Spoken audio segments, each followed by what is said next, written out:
बरसात का मौसम था। सभी चिड़िया अपने घोंसले में छिपी हुई थी। वही टिंकू चिड़ा अपने पत्नी और अपनी बेटी टूनी के साथ घोंसले में छिपे हुए थे।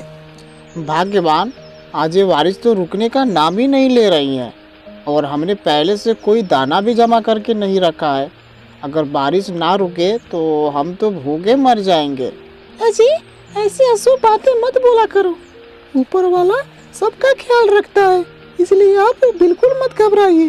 बारिश तुरंत बंद हो जाएगा। टूसी चिड़िया फिलहाल में ही अपनी बेटी टूनी चिड़िया को जन्म दी थी, इसलिए टिंकू चिड़ा को डर था कि कहीं मेरी प्यारी बेटी को कुछ हो ना जाए। अले ले ले ले मेरा प्याला बेटा, तुझे भूख लगी है? ये लो अंगूर, खा लो। और भाग्यवान, ये लो कुछ अंगूर के दाने, तुम भी खा लो। आज सुबह से तुम कुछ भी नहीं खाई हो। हमारे पास सिर्फ ये एक ही अंगूर का गुच्छा बचा हुआ है। अगर ये ख़त्म हो जाएगा तो फिर मेरी बेटी क्या खाएगी? और हमें तो भूखे रहने की आदत सी हो गई है। हम तो भूखे रह लेंगे, लेकिन हमारी बेटी भूखे नहीं रह सकती है। टिंकू चिड़ा और टूसी चिड़िया उस दिन भूखे ही सो जाते हैं और कल बारिश खुलने का इंतजार करते हैं। लेकिन अगले दिन बारिश खुलने की बजाय बारिश और भी तेज हो जाता है। ए जी, देखिए ना, बारिश और भी तेज हो गई। और अभी आपके पास अंगूर के दाने बचे हैं ना? हाँ, अभी आधा अंगूर बचा हुआ है। लेकिन क्यों भाग्यवान? कुछ नहीं जी, बस ऐसे ही पूछ रही थी। और थोड़ा सा अंगूर दीजिए, मेरी बेटी को कब से भूख लगी है, उसे खिलाना है। टिंकू चिड़ा अंगूर अपनी पत्नी को देता है। अले ले ले मेरा बेटा, तुम मत लो, तुम्हारी मम्मी है ना, तुझे एक दिन भी भूखी नहीं रहने देगी। ये लो, खा लो। टूसी चिड़िया और टिंकू चिड़ा अपनी बेटी टूनी चिड़िया से बहुत प्यार करते थे, इसलिए उन्हें डर था कि अगर ऐसे ही बारिश होता रहा तो खाना कहाँ से लाएंगे। इसलिए उनके पास जो भी बचा कुचा खाना था उसे अपनी बेटी के लिए बचाकर रखे हुए थे। दोनों चिड़िया अपने घोंसले में आस लगा के बैठे थे कि बारिश अब बंद होगी, अब बंद होगी। लेकिन ऊपर वाले का तो कुछ और ही मंजूर था। वो बारिश लगातार एक हफ्ते तक चलता रहा, जिसके कारण पूरे जंगल में बाढ़ आ गया और तेज बारिश और तूफान की वजह से बहुत से चिड़ियों के घोंसले पानी में डूबने लगे। हेल्प हेल्प, कोई बचाओ, कोई मेरी मदद करो, कोई तो मुझे बचा लो। पानी का बहाव इतना तेज था कि कोई भी पंछी उनकी मदद करने के लिए तैयार नहीं थे।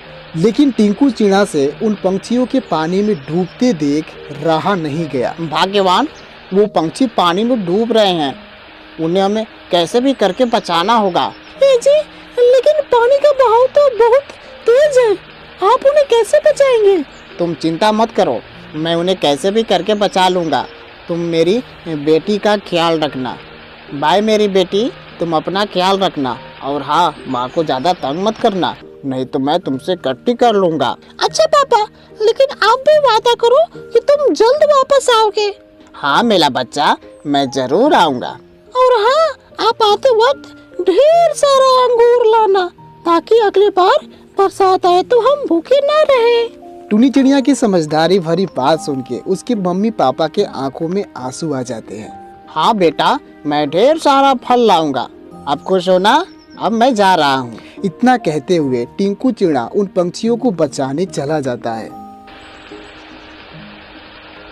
हेल्प हेल्प, मेरी मदद करो, टिंकू भैया, मुझे बचा लो। पंछियों, तुम बिल्कुल मत घबराना, मैं आ गया हूँ। मैं जल्द तुम्हें बचाने का उपाय करता हूँ। टिंकू चिड़ा को देखकर सभी पंछियों की जान में जान आ गई। टिंकू चिड़ा उन्हें पानी में से निकालने का कोई तरकीब ढूंढने लगा। उसे पास में ही पड़ा एक बड़ा सा सूखी लकड़ी दिखाई देता है। टिंकू चिड़ा उस लकड़ी को अपनी पैर में उठाता है और पंछियों के पास जाता है। पंछियों, जल्दी से इस लकड़ी को पकड़ लो। सभी पंछी जल्दी जल्दी उस लकड़ी को पकड़ लेते हैं। टिंकू चिड़ा कई दिनों से भूखा था, इसलिए उन पंछियों का भार उठाया नहीं जा रहा था और तेज हवा भी चल रहे थे। लेकिन टिंकू चिड़ा अपनी पूरी ताकत लगाकर धीरे धीरे जमीन की ओर बढ़ने लगता है। लेकिन तभी अचानक एक जोर की हवा आती है, जिसके कारण उसकी पत्नी और उसकी बेटी समेत उनका घोंसला पानी में गिर जाता है। ये देख बेचारे टिंकू चिड़ा का कलेजा कांप उठता है। बेचारी टूसी चिड़िया और उसकी बेटी टूनी चिड़िया पानी में डूबने लगते हैं। टूसी चिड़िया खूब हाथ पैर मारती और टिंकू से चिल्ला चिल्लाकर अपनी बेटी को बचाने को कहती, ए जी, मेरे बेटे को बचा लो, मेरे बेटे को बचा लो, वरना मैं जीते जी मर जाऊंगी। प्लीज मेरे बेटे को बचा लो। पापा, मम्मी, मुझे बचाओ, मेरे नाक में पानी घुस रहा है, मेरे से सांस भी लिया जा रहा है। पापा, मुझे बचा लो। हे ऊपर वाले, मैंने तुम्हारा क्या बिगाड़ा था?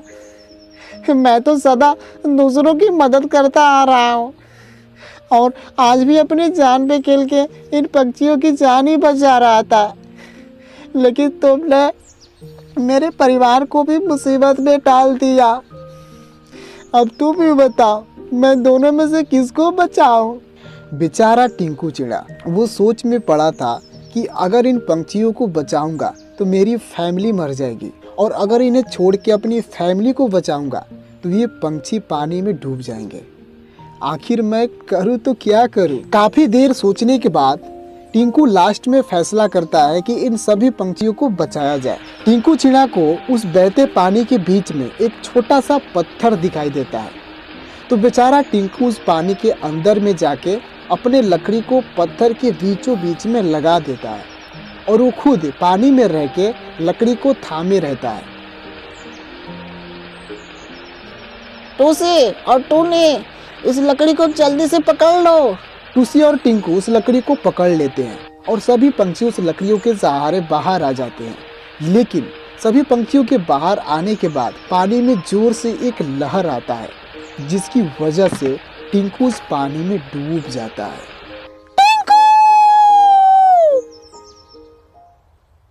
अगले दिन बारिश खत्म हो जाती है। पापा, आप हमें क्यों छोड़ के चले गए? आपने वादा किया था कि मैं जरूर आऊंगा, लेकिन आप नहीं आए। मैं आपसे कट्टे आती हूँ। बेटा, तुम्हारे पापा कोई जरूरी काम से गए हैं, वो जल्द आ जाएंगे। तुम कुछ खा लो, भूखे नहीं रहते हैं बेटा, कुछ खा लो। नहीं माँ, आप रोज कहती हो कि वो आ जाएंगे, वो आ जाएंगे, लेकिन पापा नहीं आते हैं, इसलिए वो जब तक नहीं आएंगे तब तक मैं कुछ भी नहीं खाऊंगी। टूनी बेचारी अपने पापा की आने की हर रोज इंतजार करती थी, लेकिन अफसोस शायद उसके पापा कभी नहीं आने वाले थे। लेकिन एक दिन उसके दरवाजे का अलार्म बजता है। टूनी चिड़िया जैसे ही दरवाजा खोलती है तो वो देख के शौक हो जाती है, क्योंकि सामने उसके पापा खड़े हुए थे और वो हाथ में ढेर सारा अंगूर लिए थे। पापा, आखिर आप आ ही गए ना? टूनी चिड़िया और उसकी माँ टिंकू को देखकर बहुत ही खुश होते हैं और वे लोग अब खुशी खुशी जंगल में रहने लगते हैं।